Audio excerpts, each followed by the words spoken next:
Hello, welcome back to the RetroBreak Podcast. This is part 2 of my game dev journey series, so if you didn't see or hear part 1 yet, definitely go back and listen to that one first, because in this one I'm going to flesh out some of the things that I mentioned last time before moving on in part 3 to what I did after uni. So if you didn't listen to part 1, or if you just need a bit of a reminder, I actually went to university, Staffordshire University, to study game design, specifically gameplay design and production, but the first year I was there, I was actually doing game programming, so I've kind of got 4 years worth of game dev experience that I want to share in this video, and also to give you guys and girls an idea of what studying game design at university kind of entails and the sort of projects that I worked on while I was there as well.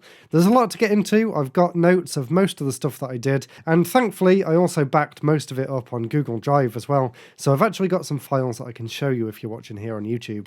So without further ado, let's get started with year 1. So if you remember in the first one of these podcasts, I said that after college I decided to go and study something called portable game programming at uni, and like I said in that first podcast, when I turned up, it turned out that I was the only person who was actually on that course.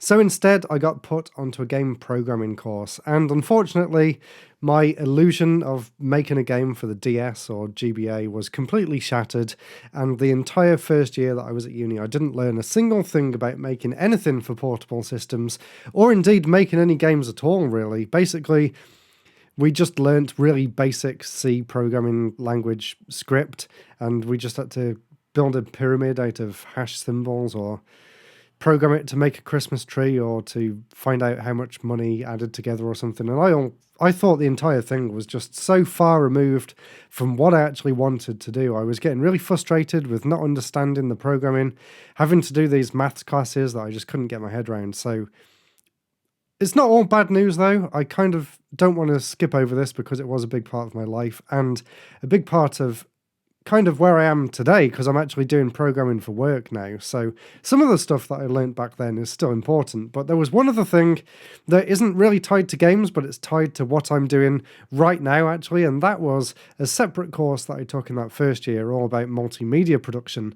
And through that course, that was how I learned to use things like Adobe Premiere Pro, and how to design graphics and animations and things, and how to use editing software and Audacity and things like that. So stuff that I'm using today still kind of ties back to first year at uni, and I definitely made a lot of friends during first year as well, and I played a lot of games, I watched a lot of anime, I joined an anime club at uni, so it wasn't an entirely wasted year.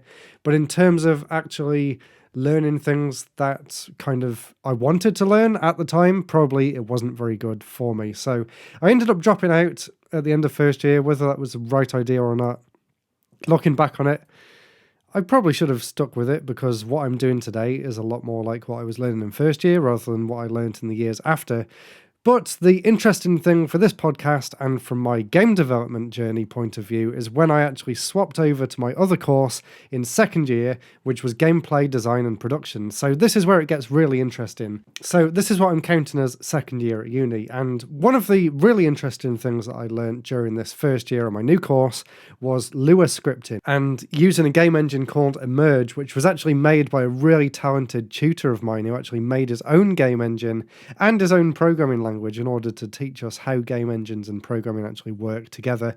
And we had to come up with a top-down 2D adventure RPG style game, and you had to come up with a story for it, you had to come up with all of the different interactions in the game, and you had to make a game design document, and I absolutely loved it.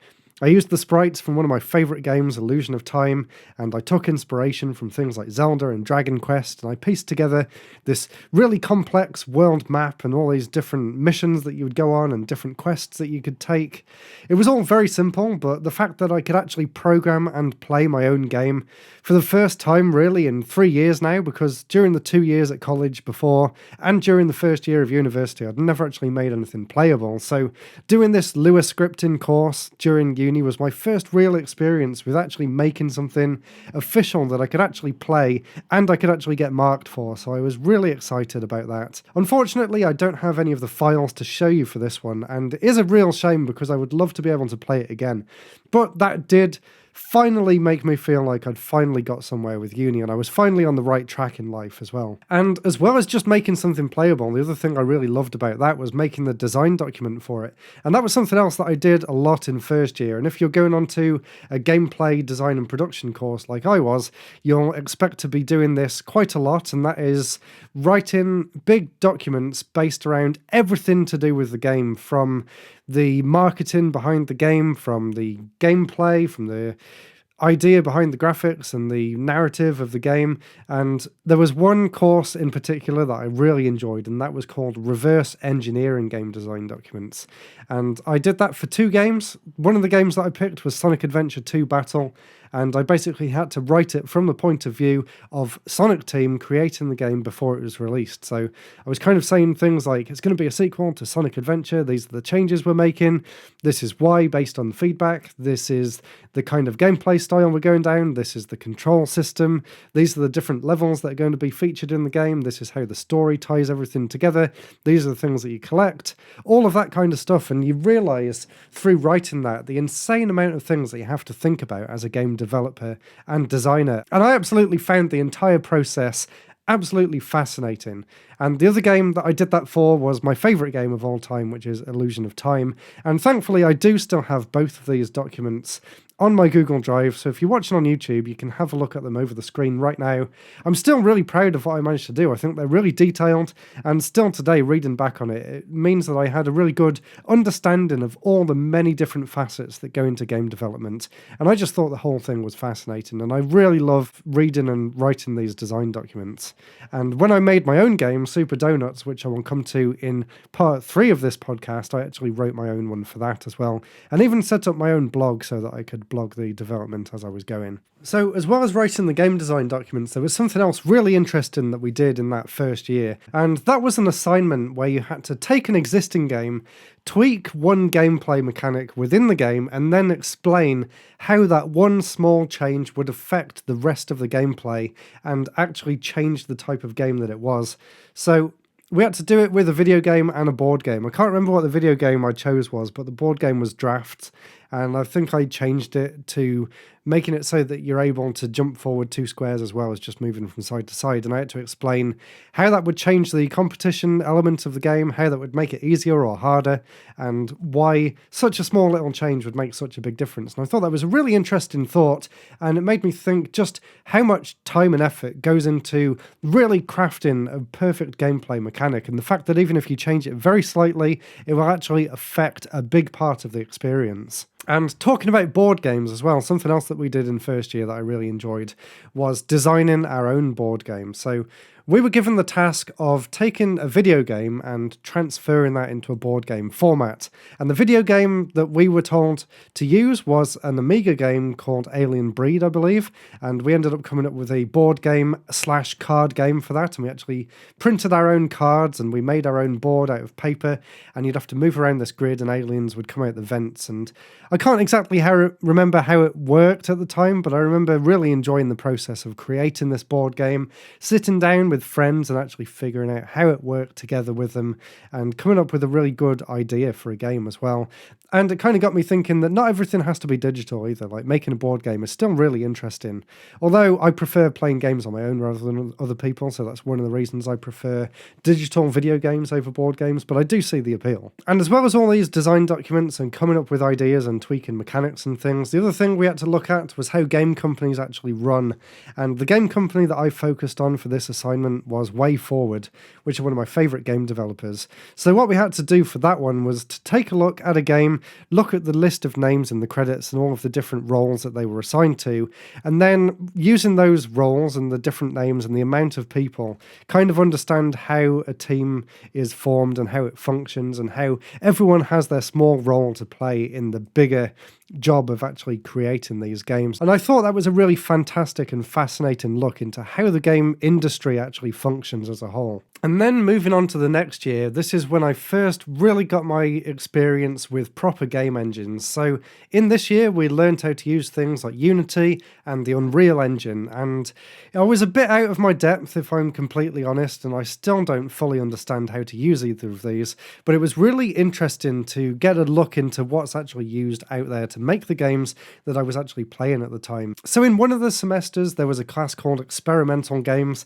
And during that, we were teamed up with one other person, and together we would have to create these experimental little game demos in Unity. And I made quite a few of them with a friend back then. So we made a fighting game demo using the theme of Chinese. So we had Chinese writing in the background. And honestly, it was really terrible. And I still had no idea how to program properly, but we managed to get something working at least.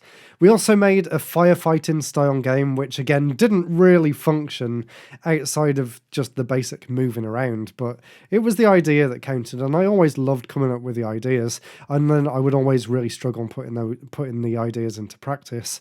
And what else do they make? There was a tilting board game that we had to make in Unity, and I think that one actually came out quite well. Unfortunately, I don't have any of the playable files anymore, but thankfully I do actually have the video files which we used to submit the assignments.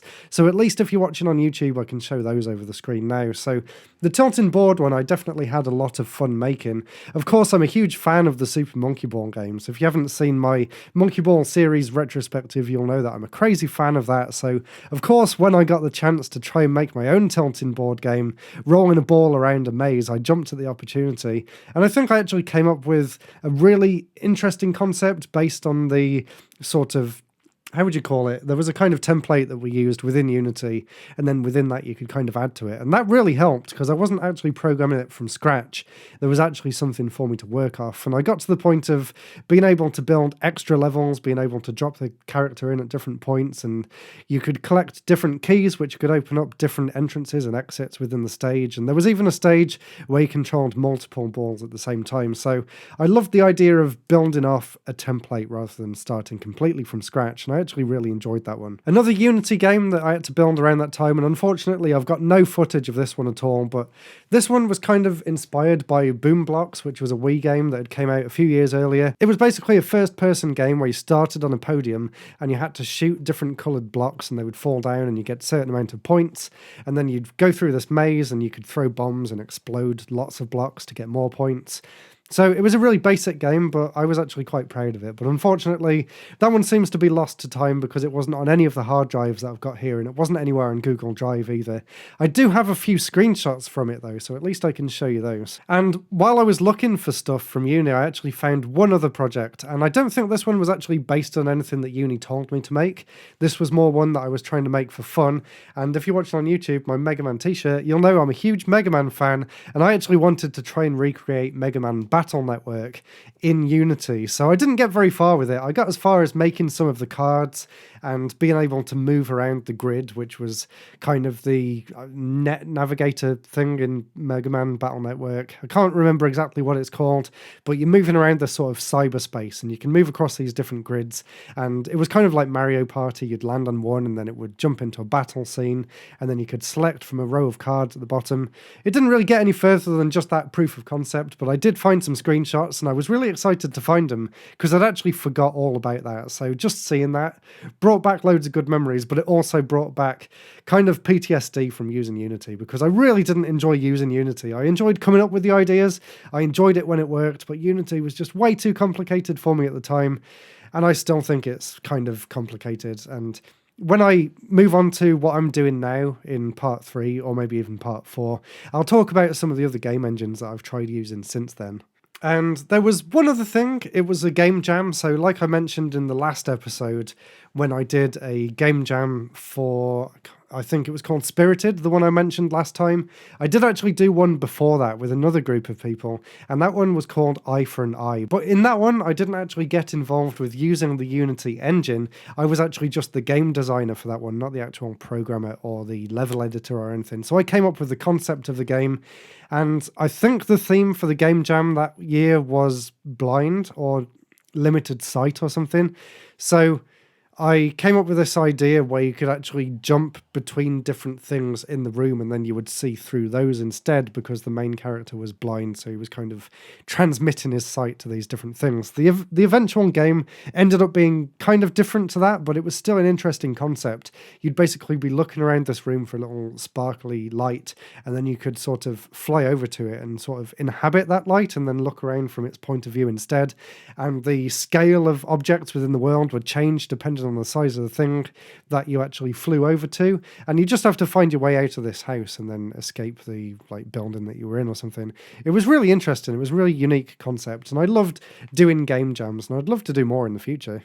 Outside of just making games, though, there was some other really interesting things that I learned at uni. One of them that's actually helped me out a lot since then as well was a course called narratology, and during that we learned a lot about script writing, about how to structure stories. There was a really interesting book called Joseph Campbell's Hero's Journey. It's basically the classic story of an adventurer goes out on a quest, overcomes challenges, and then the conflict happens, and then there's a resolution, and there's a twist ending as well. And that sort of journey can be expressed through loads of different stories. And I've actually kind of tried integrating that into some of my YouTube videos as well. So at least that was something that I've carried on from uni that I still do today.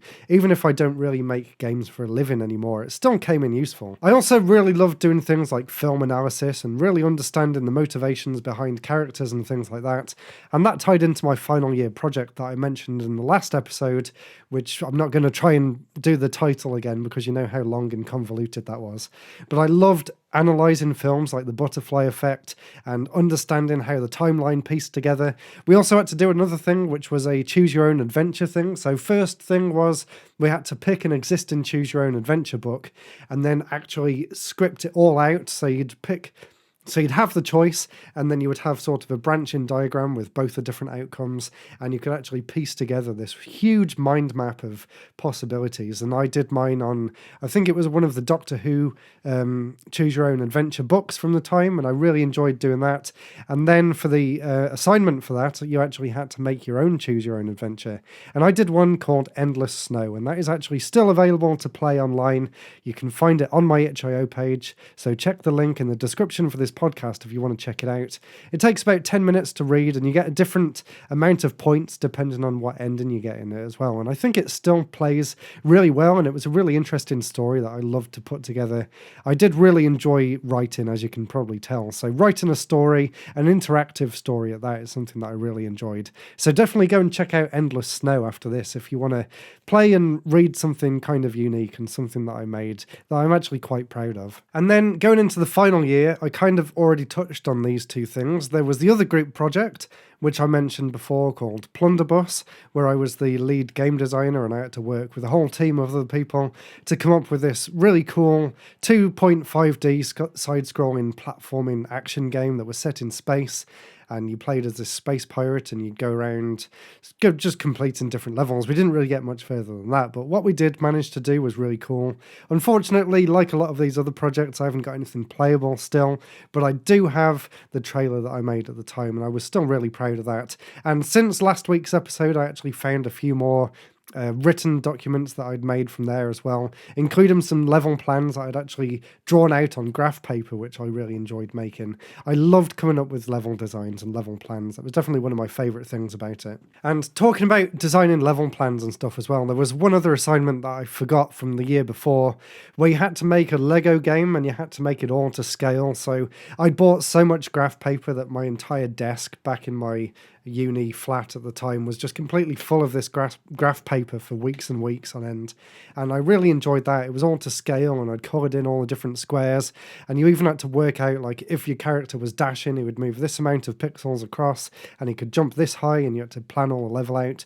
Unfortunately, it didn't get around to becoming anything playable, but I really enjoyed putting it all together, and I think I got a good mark for that at the end of it. I definitely put a lot of time into it anyway, and I really do love plotting out levels and coming up with level plans and level ideas and seeing whether they'll actually flow smoothly when the game actually comes to being played. So that was something that I really enjoyed doing, and it's something that I put a lot of time into with my own game, which I'll talk about in part 3, which was Super Donuts. And then the final thing at uni and my final year project was, of course, Quantum Shift, which I mentioned in the last video, along with my insanely huge final year project essay as well. So I won't cover all that again. Go back and listen to last week's if you want to hear all about Quantum Shift. So that was all the stuff that I actually did at uni, but there is so much more to it than that. For one thing, it was the first time that I properly lived away from home, and I really enjoyed having my own freedom, having the time to work on projects in the evening without having to worry about any other commitments in life, unlike today. And I still think that my 4 years at uni was some of the best years of my life. In fact, I think they were the best years. I made loads of friends, loads of people who shared the same interests as me, because we were all on a game design course together, so we all loved playing games. I had a CRT in the living room, and I would sit there and play my retro consoles, and some of my housemates would come and watch, and we'd play Mario Party together at night and stuff, and they were just such good times. And looking back now, I really should have cherished them more than I did, because I honestly had a great time. I met my girlfriend, who I'm still living with today, 10 years later.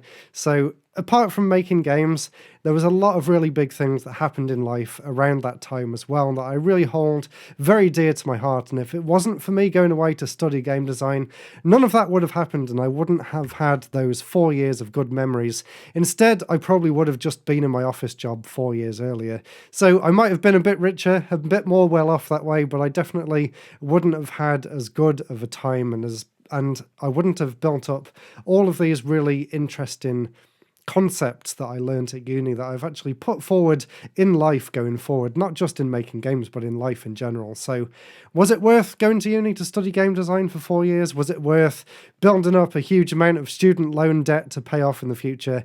Absolutely yes. I loved every minute of it. Even the bits that I complained about, I still loved it. And I really do miss it today. I miss going to the lectures. I miss learning new things. I miss having my own projects to work on. That's one of the reasons why I love making things and setting these deadlines, is just because I love working on things for the sake of it, and understanding and researching new ideas and new techniques that I can put into future projects and trying to better myself day by day. That's still things that I started doing at uni that I still do to this day, and they really do mean a lot to me. And hopefully I can continue living like this and improving myself day by day, meeting new people, creating new things, getting stuff out there now online. That's not really something I did back then. I did a little bit. I still had my YouTube channel, but it was nowhere near what it is today, and I didn't really put that much time or effort into it. But I just love sharing things and hearing people's appreciation of what I'm doing out there. It really does mean a lot to me, and I really did love my time at uni. So I think that's it for this episode. I'm going to end this episode here because, as you can probably hear, my throat is still a bit sore and my nose is still a bit blocked. I've actually been ill all week, so that's why there wasn't a new video up on the main channel. But I'm really glad that I'm feeling well enough at least to do these podcasts, because I'm really enjoying doing them. And I've had so many incredible responses to the podcast as well. I've had 2 5-star reviews on iTunes so far, and you guys have been so good to me. So thank you so much. I really am glad that you're enjoying these. Please leave a review on whatever platform you're listening to these podcasts on. Give it a like, give it a thumbs up, whatever you need to do. I'm loving making these more personal episodes where I can share my stories with you guys and girls. So that's it for now. Stay tuned for part 3 next week, where I'll be talking about the games that I made after uni. I really hope this was interesting to you. So thanks again, and I'll see you all next week for the next episode. Goodbye.